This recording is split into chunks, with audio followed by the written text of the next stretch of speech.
Rahayu, rahayu, rahayu, salam sejahtera, salam kebajikan, salam cinta kasih selalu untuk sahabat pencinta SP dimanapun sahabat semua berada. Pada tema Sang Kinasih Satrio Piningit kali ini, kita akan mengangkat satu judul, yakni bisikan yang berbicara di dalam batin Sang Kinasih Satrio Piningit. Wahai sahabat putra putri Nusantara, para pecinta Sang Kinasih Satrio Piningit, tentunya kita semua pernah merasakan seperti ada bisikan-bisikan di dalam batin kita. Ataupun di saat kita diam, di saat kita menghadapi suatu permasalahan, di sana kita akan merasakan dengan sendirinya tentang bahasa-bahasa hati. Mendengarkan dorongan-dorongan yang mengajak kita untuk memperbuat sesuatu atau melakukan tindakan sesuatu yang bisa kita terapkan di dalam mengambil keputusan. Begitu pula sosok Sang Kinasih Satrio Piningit. Beliau juga sering mengalami bisikan-bisikan yang membuatnya harus melakukan ataupun tidak melakukan atas bisikan tersebut. Sang Kinasih Satrio Piningit manusia mulia, manusia yang penuh kehati-hatian di dalam segala tindakannya, tentunya akan sangat bijak sekali di dalam memperturutkan atau mengikuti kata-kata yang terbitnya dari dalam hatinya. Karena sejatinya Sang Kinasih adalah manusia biasa pula, tidak ubah seperti kita. Sehingga dorongan-dorongan untuk melakukan sesuatu itu akan terus ada bergejolak di dalam jiwanya. Akan tetapi Sang Kinasih Satrio Piningit manusia mulia berbeda dengan kita. Di dalam jiwanya, di dalam batinnya tentunya selalu didorong dengan dorongan hal-hal yang positif, yang sifatnya selalu membawa pada kebaikan bagi orang-orang di sekitarnya. Selalu mengedepankan kegiatan sosial ataupun bakti sosial. Seolah-olah ataupun seakan-akan hatinya selalu terbit panggilan-panggilan jiwa yang selalu memikirkan dan mementingkan kebersamaan, selalu mementingkan kebahagiaan buat orang-orang yang ada di sekitarnya. Untuk mengambil keputusan itu tentunya Sang Kinasih Satrio Piningit perlu melalui proses pematangan dulu. Harus bisa menjadi insan yang lebih dewasa lagi.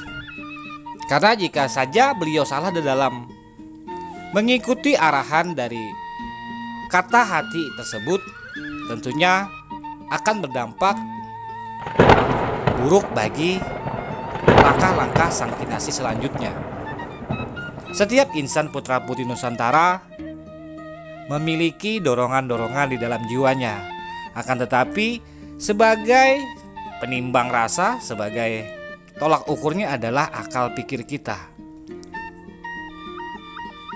Selalu disaring dan menyaring setiap dorongan-dorongan yang berbunyi di dalam hati kita. Apakah kata-kata yang mendorong kita untuk melakukan sesuatu itu sudah tidak bertentangan dengan akal sehat, sudah tidak bertentangan dengan ketuhanan dan adat budaya. Sehingga bukan kita yang dikendalikan oleh rasa, tetapi kitalah yang mengendalikan rasa itu sendiri. Sosok Sang Kinasih Satrio Piningit begitu tangguh, begitu luar biasa di dalam menghadapi berbagai macam terpaan ujian hidup, sehingga kemampuan supernaturalnya semuanya terkumpul menjadi satu di dalam jiwanya. Bahkan beliau menjadi wadah istimewa untuk para leluhur-leluhur bersemayam di dalam jiwa Sang Kinasih Satrio Piningit.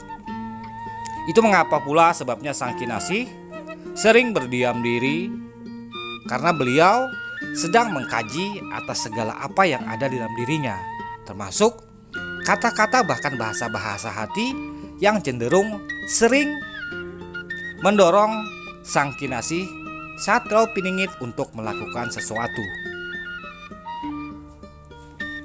Wahai sahabat putra putri Nusantara, bagi kita yang masih awam tentunya akan sulit sekali mengenali dorongan-dorongan yang itu sumbernya dari yang sejati. Apalagi jika kita tidak mengedepankan logika dan akal sehat. Semuanya hanya akan diperturutkan dan memperturutkan.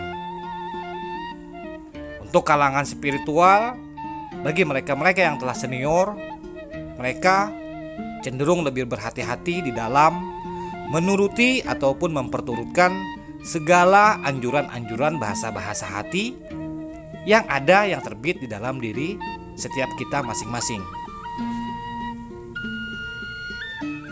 Sang Kinasih Satropiningit, beliau tidaklah tamak. Beliau ketika memiliki harta materi yang berlebih, justru di dalam jiwanya, di dalam hatinya sangat kuat sekali dorongan untuk menyalurkan apa yang ada pada Sang Kinasih, materi itu untuk memberikan kebahagiaan atau berbagi kebahagiaan kepada orang lain. Meskipun Sang Kinasih Satropiningit untuk mendapatkan materi itu cukup melelahkan dan menguras energinya.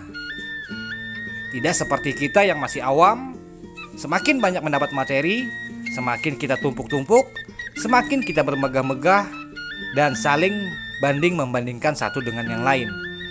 Saling ingin bermegah-megah dan ingin mendapatkan pengakuan dan pujian dari orang lain.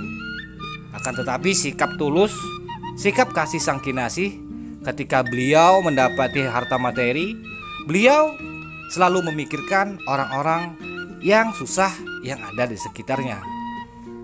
Itu yang selalu muncul, yang selalu menjadi dorongan hati Sang Kinasih untuk terus saling berbagi. Apakah ini ciri-ciri insan yang memang murni terpilih dari Yang Maha Kuasa sehingga bibit bobot dari segala tindakannya selalu diwarnai dengan sikap welas asih pada sesama?